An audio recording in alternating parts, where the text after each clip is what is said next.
बिस्मिल्लाहिर्रहमानिर्रहीम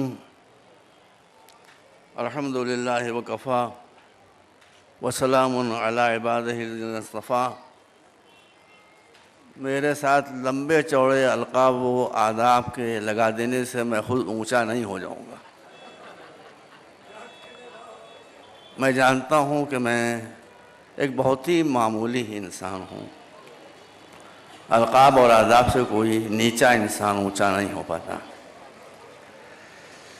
यहाँ पर मुझसे बेहतर स्कॉलर श्री लक्ष्मी शंकर आचार्य जी मौजूद हैं सामने। मैंने इनकी पहली तकरीर अलीगढ़ मुस्लिम यूनिवर्सिटी में सुनी थी और इनके जौहर वहाँ खुले थे। यहाँ तो बहुत ही मुख्तसर तकरीर की उन्होंने। वहाँ पर इनकी तकरीर की विशेषता ये थी कि किसी मुसलमान ने कुरान की इतनी आयतें नहीं पढ़ी जितनी इन्होंने पढ़ी थी। ये आपको खाली भारत में दिखाई देगा, हमारे देश में दिखाई देगा, हिंदुस्तान में। और इसलिए मैं बिल्कुल विश्वास और यकीन के साथ कहता हूँ और आपको सुनाता हूँ। उसकी वजह आप समझेंगे। ये हिंदू हो सकते हैं मगर जालिम नहीं हो सकते। इसके पीछे एक वाक़या है। वाक़या मैं सुना दूंगा आपको। मैं 20, 22, 25 मिनट में हद तकरीर ख़त्म कर दूंगा, इसलिए देर बहुत हो चुकी है। मैं अभी एक इंटरनेशनल फेथ कॉन्फ्रेंस थी लेह लद्दाख में, 3 दिन का जलसा था। बहुत अच्छा जलसा हुआ। उसमें हिंदू भी आए, सिख भी आए, क्रिश्चन भी आए, मुसलमान भी आए, सब लोग आए। सब लोग मिलकर बैठे।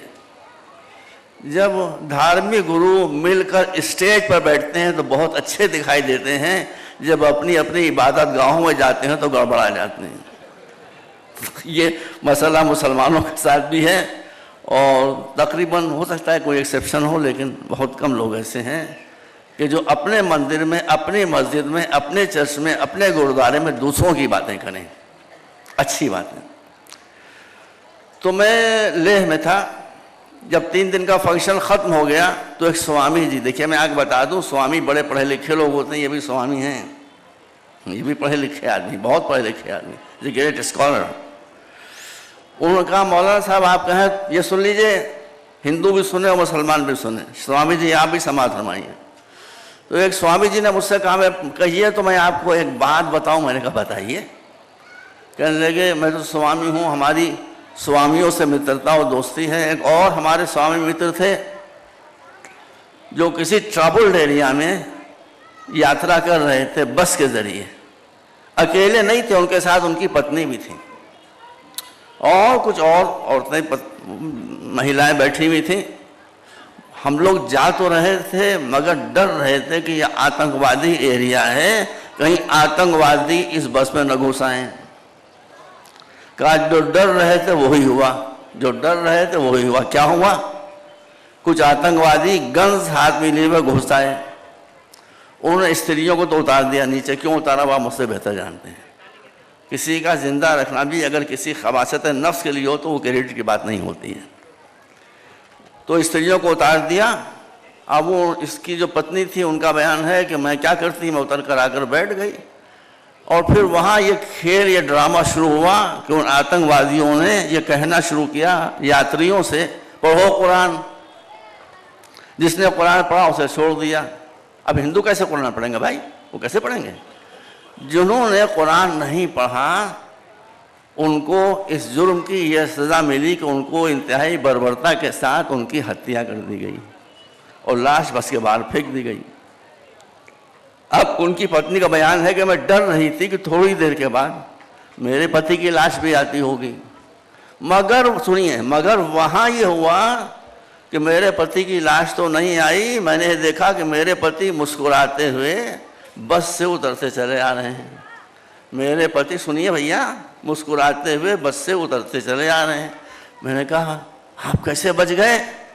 कहा मैं ऐसे बच गया कि जब वो मेरे पास आए लोगों को मारते हुए, कत्ल करते हुए बर्बरता के साथ, और मुझसे कहा कि पढ़ो कुरान, तो मुझे विश्वास हो चुका था कि खुद इन कमबख्तों ने कुरान नहीं पढ़ा है।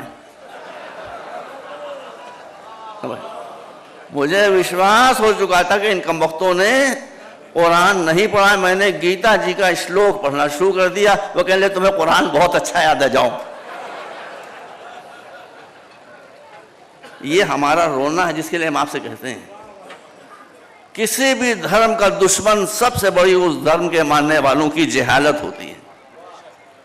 अब सुनिए, अब उनकी पत्नी ने पूछा कि आपको ये कैसे, ये सर्टिफिकेट है स्वामी जी जो आप ही कम्युनिटी ने कुरान को दिया है।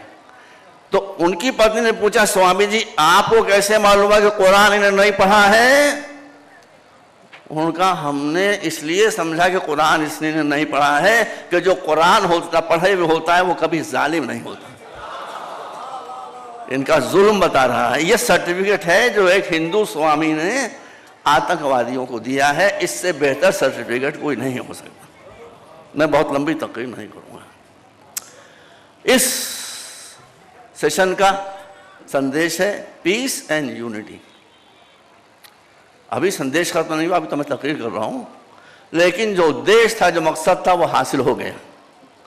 आप मुझे बताएं कि हुसैन के नाम के ऊपर यूनिटी पैदा हुई कि नहीं हुई? कौन सा वो धर्म है, कौन सा वो मजहब है जिसके नुमाइंदे, जिसके रिप्रेजेंटेटिव, जिसके प्रतिनिधि यहाँ मौजूद नहीं थे? सिख नहीं थे यहाँ, क्रिश्चियन नहीं थे यहाँ, हिंदू नहीं थे यहाँ, बौद्धिस्ट नहीं थे यहाँ, जो आजाद ख्याल लोग हैं वो नहीं थे यहाँ। पुरुषों के बीच में स्त्रियां बैठी हुई थी यहाँ के नहीं थी?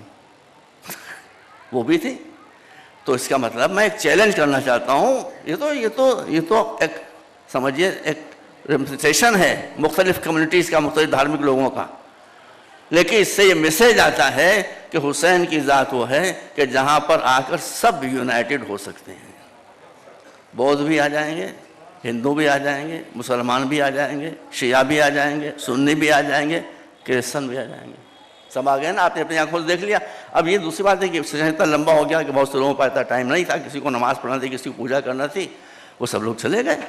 लेकिन उन्होंने आकर यहाँ अपनी हाजिरी लिखवा दी कि हम हुसैन के साथ हैं, यजीद के साथ नहीं।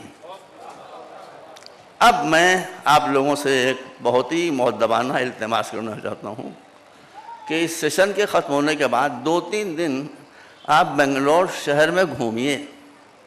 इसमें एक एक आदमी जो एक एक कम्युनिटी की नुमाइंदगी कर रहा है, और किसी से पूछिए भाई तुम यजीदी भी हो, पूछे घूम घूम कर। मेरा विश्वास है एक हिंदू, एक क्रिश्चियन, एक जैनी, एक सिख, एक मुसलमान नहीं मिलेगा जो कहे कि हम यजीदी हैं। आपने देखी हुसैन की तन्हाई करबला में और यजीद की तन्हाई आज की दुनिया में। और मैं अपने देश से बड़ी मोहब्बत करता हूँ भाई, मैं खुल के बात करता हूँ, मैं डरता उड़ता नहीं किसी से। मैं भारत की सरजमीन पर पैदा हुआ, यहीं इतना बड़ा हुआ, यहीं मरूंगा, इसी सरजमीन पर दफन हो जाऊंगा। मैं अपने देश से बहुत प्यार करता हूँ, और यही नहीं कि मैं अपने देश से प्यार करता हूँ, हम इस देश से प्यार करते हैं, देश के दुश्मनों से नफरत करते हैं। ये बिल्कुल हमने हर जगह ये बात कही, खुल के बात कही है। ये देश हमारा है, हम इस देश के, ठीक है यहाँ कुछ गड़बड़ सड़बड़ बातें हैं तो होंगी, इंशाल्लाह हम उसको ठीक कर लेंगे, वैसी बात थोड़ी है। तो एक यजीद आपको नहीं मिलेगा। और अगर कोई आपको बेंगलोर में, मैसूर में, कर्नाटक के किसी हिस्से में मिल जाए जो कहे हम यजीदी हैं, आप वहाँ से सीधे IB जाइए, आप वहाँ से सीधे CID जाइए, मैं कह रहा हूँ आपसे, और जाकर कहिए कि ये वहाँ इस शहर के कोने में एक यजीदी मौजूद है। सिर्फ यजीदी वो होता है जिसका आतंकवादियों से रिश्ता होता है, बस पकड़ो इसको, इन्वेस्टिगेशन करो। तो जो यजीदी होगा, यजीदी चाहे वो सुन्नी हो, शिया तो होते नहीं, न सुन्नी भी नहीं होते, जो यजीदी होगा वो आतंकवादियों से रिश्ता ज़रूर रखता होगा। और उसी के साथ मैं कहना चाहता हूँ, मैंने कई जगह कहा, IB से, CID से, रॉ से, सबसे मैं कह रहा हूँ कि अगर कभी कल्बे सादिक के बारे में तुमको ये शक हो कि आतंकवादी है या नहीं है, तो कहना कुछ नहीं, कहना कि ज़रा अपना सीना खोलिए, और सीने पे अगर मातम का निशान मिल जाए तो समझ लेना कि जिसके सीने पर मातम का निशान होता है वो आतंकवादी नहीं हो सकता। ये बात आप हज़रात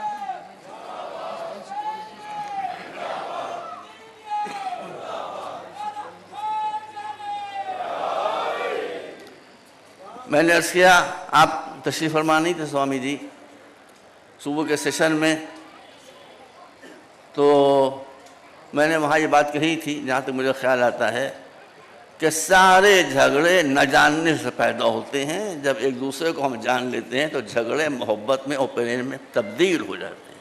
मैं स्वामी जी को नहीं जानता था, उस वक्त तक मैं नहीं समझता था कैसे मनुष्य हैं, लेकिन जब अलीगढ़ में इनका ज्ञान देखा कुरान के ऊपर तो उस दिन से मुझे इनसे प्यार हो गया। इसलिए कि कुरान से वही प्यार करेगा जिसके दिल में शराफत के जज्बे मौजूद होंगे, है ना।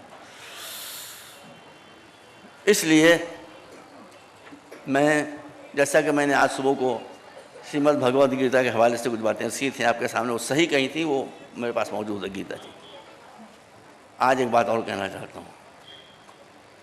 देखिए, एक बहुत बड़े स्वामी हैं, स्वामी विवेकानंद जी। उनका जो वर्क है वो 7 वॉल्यूम्स में 7 जिल्दों में मेरे साथ रहता है। इस वक्त 2nd वॉल्यूम है उसकी, जिसको मैं रास्ते में सफ़र में पढ़ता रहता हूँ। उसमें क्या लिखा है? जो उन्होंने हिंदू धर्म के बारे में लिखा है वही इस्लाम धर्म के बारे में भी सच है। देखिए, बड़ी प्यारी बात लिखी है। कहा, किसी धार्मिक इंसान की ये पहचान नहीं है कि मंदिर में बैठा हुआ सुबह से शाम तक गीता का पाठ कर रहा हो, पूजा कर रहा हो, मज़हब में जो धार्मिक रस्में हिंदू धर्म में उसको अदा कर रहा हो। इससे साबित नहीं होता कि वह आदमी वाकई धार्मिक है। अरे आप सो क्या रहे हैं? क्या इस्लाम में यह नहीं है? इब्न मुल्जिम जिसने मौला अली को कत्ल किया था, शहीद किया था, उसकी दाढ़ी थी कि नहीं थी?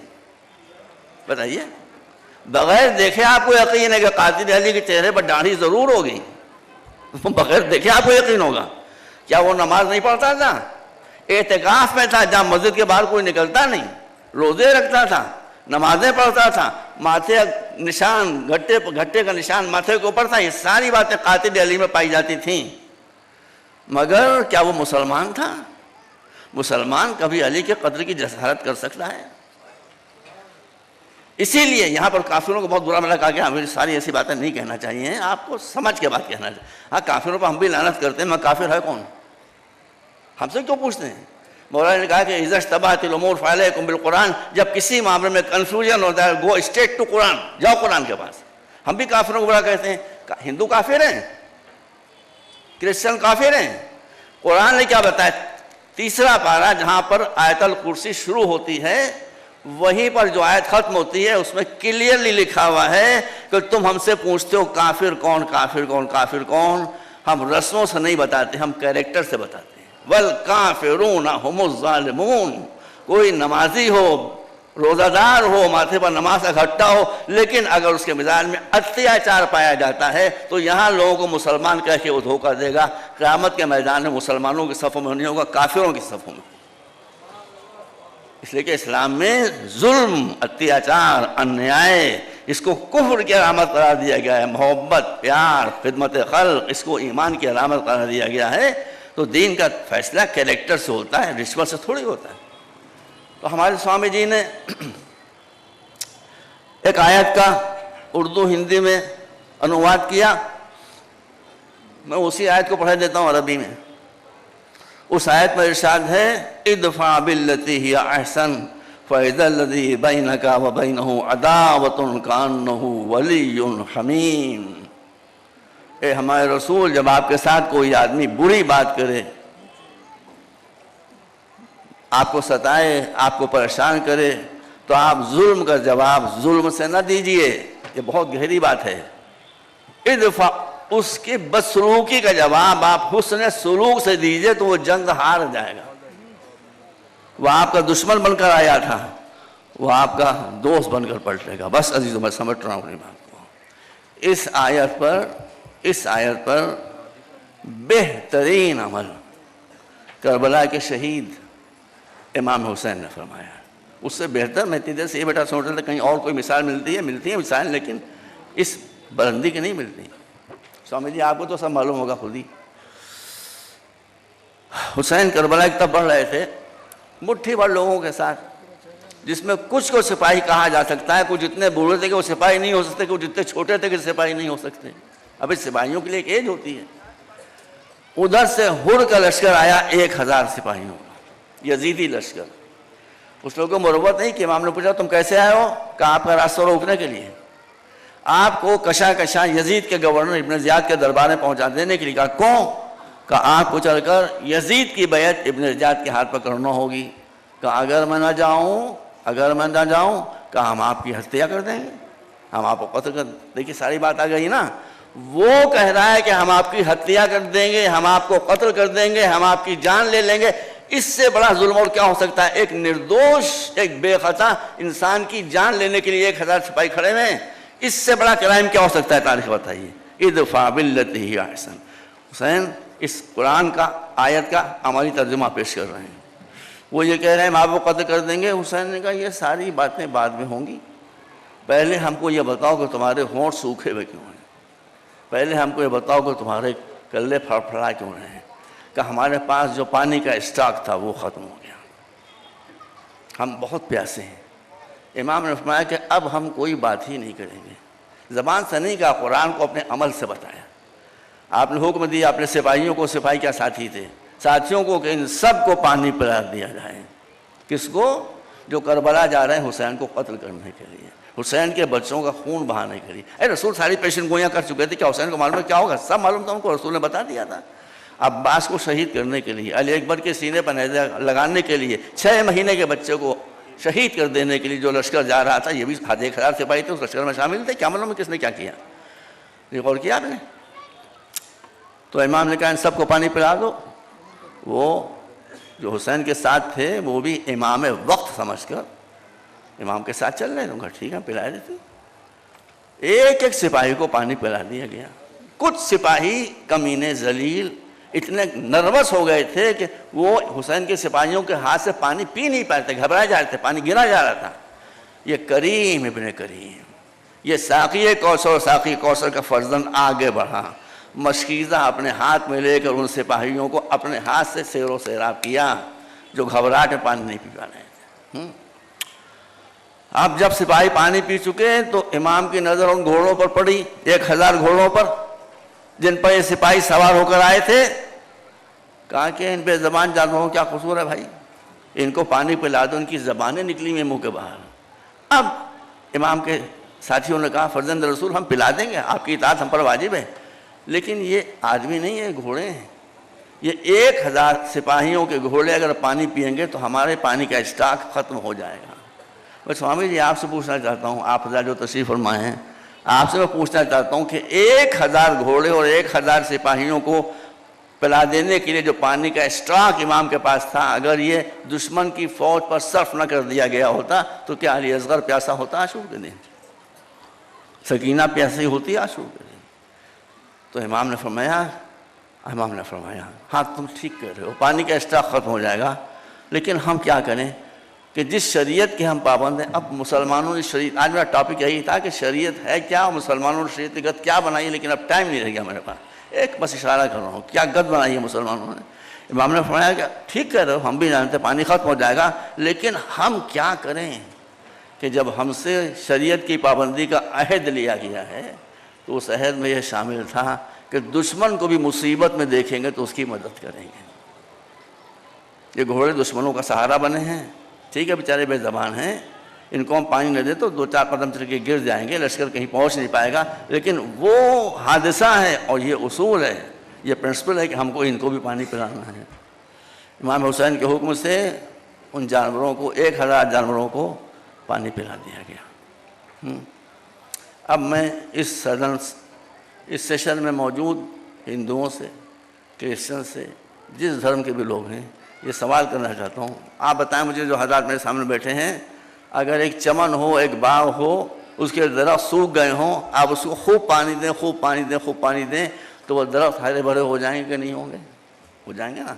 लेकिन ये कुफ्र और शिर्क के ऐसे सूखे हुए दरख्त थे कि इमाम ने कितना पानी इनको पिला दिया, इनके जानवरों को पिला दिया, मगर इनमें कहीं से हरियाली नहीं आई।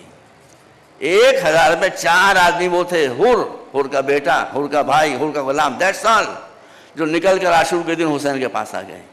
बाकी सब जिसके हाथ से पानी पिया था, जिसने जान बचाई थी, उसको, उसके साथियों को, उसके भाइयों को, उसके बेटों को, उसके बच्चों को कत्ल करने के लिए शेर और भेड़ियों से ज़्यादा ख़तरनाक बनाए गए। देखिए दोनों इस्लाम हैं, एक यजीदी इस्लाम है, एक हुसैनी इस्लाम है। ये वाक़या सुन के सारा मजमा फैसला करे कि वो इस वाक़े के सुनने के बाद हुसैनी इस्लाम बनना चाहता है, मुसलमान ये यजीदी मुसलमान बनना चाहता है। यही लश्कर था जिसने हुसैन के 6 महीने के बच्चे पर रहम किया। मैंने शायद सुबह की मजलिस से पढ़ा था कि अरब में 3 तरह के तीर होते थे, 1 भाल का, 2 भाल का, 3 भाल का। 3 भाल का तीर बड़ा भारी तीर, बड़े जानवरों के शिकार में काम आता था। 6 महीने के बच्चे के लिए वो बड़े जानवरों वाला 3 भाल का तीर इस्तेमाल किया गया। कौन इनका साथ देगा आप मुझे बताएं। तो मैं ऐसे कह रहा था आपके सामने, और बस मैं यहीं पर ख़त्म कर दूंगा, इसलिए कि जो मैंने वक्त मुअय्यन किया था वो तकरीबन ख़त्म हो चुका है। मेरा मैसेज जो है आपको वो ये है जो मैंने सुबह को अर्ज़ किया था हवाले कुरान की आयतों दे देकर कि अल्लाह ने हर जगह दूत भेजे, नबी भेजे, हर ज़बान में भेजे, हर माहौल में भेजे। इसलिए मेरी आपसे गुजारिश ये है कि आप धर्मों के ज़बान के फ़र्क को न देखें, संदेश और मैसेज को देखें। मैं पूरी जिम्मेदारी से कहता हूँ, हिंदू धर्मों, क्रिश्चियन धर्मों, बौद्ध धर्मों, जब आप डेप्थ में जाएंगे तो खाली लैंग्वेज का फ़र्क दिखाई देगा, आपको मैसेज का फ़र्क नहीं दिखाई देगा। इस बात पर आप विश्वास कर लें। इसीलिए आप हिंदुओं को भी चाहने लगेंगे, क्रिश्चियंस को भी चाहने लगेंगे, बौद्धिस्ट को भी चाहने लगेंगे। मैं तफसील में नहीं जा सकता हूँ। तो आप स्वामी विवेकानंद जी ने क्या कहा? स्वामी जी ने कहा कि कोई आदमी सुबह से शाम तक गीता का पाठ करता रहे मंदिर में। आपने देखा सारी कम्युनिटीज़ जो थे हिंदुस्तान की हुसैन के नाम पर जमा हो गई। इसका मतलब है जो हुसैन को जान गए वो यहाँ आकर बैठ गए। जो अभी हुसैन को नहीं जानते हैं, हुसैन से वाकिफ़ नहीं हैं, वो हुसैन से अलग हैं। क्या हर हुसैन के मानने वाले क्या फ़रीज़ा नहीं है कि वो कुछ ना करे, फ़कत एक मिशन बना ले कि वो सिखों को, हिंदुओं को, क्रिश्चियंस को, सबको हुसैन की शख्सियत और हुसैन के मिशन से अपनी ज़बान के साथ साथ अपने किरदार से आगाह करेगा, ताकि हिंदुस्तान के माहौल में जो जहर घोल दिया गया है ये जहर ख़त्म हो जाए और हुसैन की शहादत यूनिटी एंड पीस का मैसेज बनकर हिंदुस्तान का मुक़द्दर बदल दे। व आखिर दावाना अनिल हम्दुलिल्लाहि रब्बिल आलमीन।